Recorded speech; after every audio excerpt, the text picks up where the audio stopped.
The Legend of the Mad Trapper. In the vast wilderness of Canada's northern territories, where towering pines stand sentinel against the biting winds, whispers of a chilling tale echo, a story of a man known only as the Mad Trapper. Within the depths of winter's icy embrace, the worlds of civilized law and the relentless wild collided violently, as one man's defiance against nature became a haunting saga for generations to come. Albert Johnson, an outsider cloaked in mystery with a Scandinavian accent, arrived in the remote town of Fort McPherson in the fall of 1931. His tall, wiry frame and worn coat caught the eyes of local townsfolk, who regarded him with a blend of curiosity and suspicion. Johnson set to work building a modest cabin by the banks of the Rat River, an act that quickly raised eyebrows, especially since he had no trapping license, a requirement for those hunting the land. "Who does he think he is?" whispered Martha Anderson, a local trapper, as she adjusted her scarf against the bitter wind. "He wanders in here, claims our hunting grounds, and doesn't even have the decency to follow the rules." Her husband Samuel shrugged, a hint of sympathy flashing across his face. "Maybe he's just looking for a fresh start. The world's been cruel out there." "Not without a license, Samuel," she snapped back, her voice rising with each syllable. "He's a threat to our way of life." As winter enveloped the town with its unforgiving chill, resentment simmered among the local hunters, particularly the indigenous trappers whose livelihoods felt endangered. All around Fort McPherson, whispers of discontent grew louder and reached the authorities' ears, leading Constable Edgar Millen to action. The bitter chill of December laid a thick blanket of snow over Fort McPherson. Each breath puffed wisps of visible air, and the townsfolk busied themselves with preparations for the harsh winter ahead.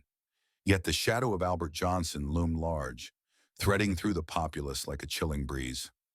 One evening, Edgar and his partner, Joe Bernard, approached Johnson's cabin. "Do you think he'll be cooperative?" Joe asked, his heart racing and hands trembling slightly with the weight of duty. "I doubt it," Edgar replied, glancing at the shadowed windows of the cabin. "But we need to at least try." Outside, the sun dipped behind the trees, casting elongating shadows over the landscape. Edgar knocked sharply at the door, the sound echoing ominously against the silence. "Johnson, open up! We need to talk!" Edgar yelled, his voice carrying through the still air. Silence hung heavy, each second dragging on like an eternity. "Maybe he's not home," Joe suggested uncertainly, casting a wary glance toward the surrounding darkness. "Or maybe he's just waiting for us to come closer," Edgar said, a steely resolve hardening in his voice. Suddenly, a deep, mocking laugh erupted from inside the cabin, loud and sinister, sending chills racing down their spines. "What the hell was that?" Joe whispered, eyes widening with dread. "Johnson, we're officers of the law," Edgar shouted back, trying to maintain control. "Show yourself or we'll enter." But there was no response, just the chilling silence that hung in the chilly air like a dark omen. The air thickened with tension, and Edgar's instincts screamed that danger was near. "Stand back," he barked, moving away from the door. With a swift motion, he kicked the door open. The door creaked ominously as the two men entered the dimly lit cabin. What they found inside sent shockwaves of shock through them. Inside the cabin, darkness prevailed like a suffocating cocoon. Edgar flicked on his flashlight, its beam cutting through the murky air and revealing a stark expanse strewn with traps and other haunting remnants of Johnson's solitary existence. "Where is he?" Joe murmured, heart pounding as he glanced nervously toward the shadows. "I don't like this," Edgar said, a sense of foreboding tightening around their throats. Before he could finish, the glassy silence shattered like ice. Gunfire erupted within the cabin, sending splintered wood flying and echoing throughout the wilderness. "Get down!" yelled Joe, scrambling for cover behind an overturned table as panic surged through him. "Johnson!" Edgar shouted, but his voice was lost in the chaos. "We're just here to talk!" A second shot rang out, and Edgar felt a gust of air as bullets whizzed past him. He ducked low, adrenaline coursing through his veins, propelling him into action. "We're not here to harm you. We just want to understand." But there was no response, only silence enveloped by the lurking threat of their unseen captor. "I think we need to regroup," Joe suggested, breathing heavily as he glanced nervously at Edgar. He's not going to cooperate. Regroup. We can't just walk away, Edgar snapped, urgency driving his words. We have to get him to see reason. Suddenly, another series of shots rang out, and the table they hid behind erupted in splinters. Damn it! He's not backing down, Joe shouted, shaking his head in disbelief. We need to fall back and call for backup. Both officers ducked as more shots rang out, and Edgar glanced back at Joe with resolve in his eyes. Fine. Struggling to maintain composure, they scrambled to the door, hearts racing as chaos unfurled around them like an angry storm. They barely made it out into the open air, gasping as they collapsed behind a nearby tree. Dawn broke the following day, casting a muted glow over the snow-blanketed terrain. Tension buzzed in the air as the officers gathered at the RCMP station, the atmosphere thick with urgency. Reports from local trappers indicate Johnson's been spotted. He's eluding us, one of the younger officers stated, worry lines etched deep across his forehead. Edgar slammed his fist on the table, frustration and anger boiling over. We can't allow him to slip away. This is getting out of hand. Shouldn't we wait for backup? Joe interjected, glancing nervously around the room. No, Edgar replied sharply, determination sharpening his features. We need to go after him. Now. Outside, heavy clouds loomed low over the landscape, mirroring the growing storm in Edgar's heart. The team gathered provisions and weapons, sharing silent glances that bore the weight of their grim task. There's talk among the trappers, one officer said hesitantly, glancing around as if the walls had ears. Some think he might be a ghost out there, elusive, invincible. Ghost or not, he's a man driven by desperation, Edgar replied, gaze unflinching. We need to confront him, but cautiously. As they sorted through their supplies, Wap May arrived, snow-caked and windburnt. I'll take the plane, he offered confidently, adjusting his scarf. I can spot him from the sky. Let's flush him out. With renewed hope, the team prepared for the hunt, Edgar's heart pounding with a mix of anticipation and dread. They watched Wap take to the skies, adrenaline rushing beneath their skin. Stay sharp, Edgar warned, eyes locked onto the faint outline of May's plane against the ominous backdrop. We expect him to be armed and willing to fight. The hours dragged on as the officers waited, their hearts pounding in unison. Wap's voice crackled on the radio, breaking the silence like a shot. I see tracks. He's moving fast along the ridge. Finally, Edgar shouted, hope flickering to life. Let's move. As they trekked through the frosty wilderness, ground becoming treacherous, the tension skyrocketed. Shadows danced between the trees, and every rustling leaf sent sparks of fear through their hearts. Cover your flanks, Edgar commanded, leading the group with steady resolve. Stay alert. As they approached Johnson's cabin, frost fluttered through the trees, and the wind seemed to heighten their senses. The cabin loomed ahead, silent, foreboding, like a beast waiting to pounce. Is this where he is? Joe asked, his voice barely above a whisper as they crept closer. Stay close, Edgar ordered, gripping his rifle tightly. We're almost there. Suddenly, a single shot rang out, echoing through the frigid air. Get down, Edgar shouted, diving for cover behind a nearby tree. Is he aiming at us? Joe gasped, pushing against the cold bark, heart inching up his throat. I don't know, Edgar responded, adrenaline thrumming through his veins. But we can't let him get the upper hand again. Shouldn't we regroup? One officer asked nervously. No time for that. We push forward, Edgar shouted, charging toward the cabin. They moved as one, hearts pounding, determination fueling their every step. But the cabin remained eerily quiet, an unwelcoming silence wrapped around it like a cloak. As dusk descended, the officers surrounded the cabin, preparing for a showdown. Each man knew the stakes were high, and with lives on the line, there was no room for error. Now remember, Edgar started, looking each man in the eye, this is about survival for all of us. He's desperate. If we can reason with him. The door creaked open, and before Edgar could finish, Johnson's fierce voice boomed from within. I warned you, I don't want trouble, yet here you are. Johnson, we need to talk. You don't have to fight us, Joe pleaded, raising his hands in a gesture of peace. A pause filled the air, drawing tension tighter than the winter frost. Peace, Johnson scoffed. You come with guns and badges telling me about peace? You invaded my home. I didn't want it to come to this, Edgar shouted, trying to break through the man's anger. But you're putting everyone at risk. I'm the one at risk. You don't know what it's like, Johnson retorted, eyes wild with despair. You think you can control me? I'll fight for my life. We're trying to help you, Joe urged again, voice cracking. This doesn't have to end in violence. With a growl, Johnson emerged, rifle raised defiantly. Help? You think your laws mean anything out here? This is my land. Bullets began to fly, and chaos erupted as the officers scrambled for cover. The sound of gunfire shattered the fragile peace, panic accumulating within the heavy cold air. Edgar, we're pinned down, Joe yelled, fear clutching at his heart. What now? We can't stay here. We'll be shot. We have to flank him, Edgar shouted back, pulse racing. Distract him. I'll get around. A chaotic dance of survival ensued, hearts racing as they advanced under the cover of darkness. Edgar darted between trees, the world around him blurring into a haze as bullets zipped past. Get him!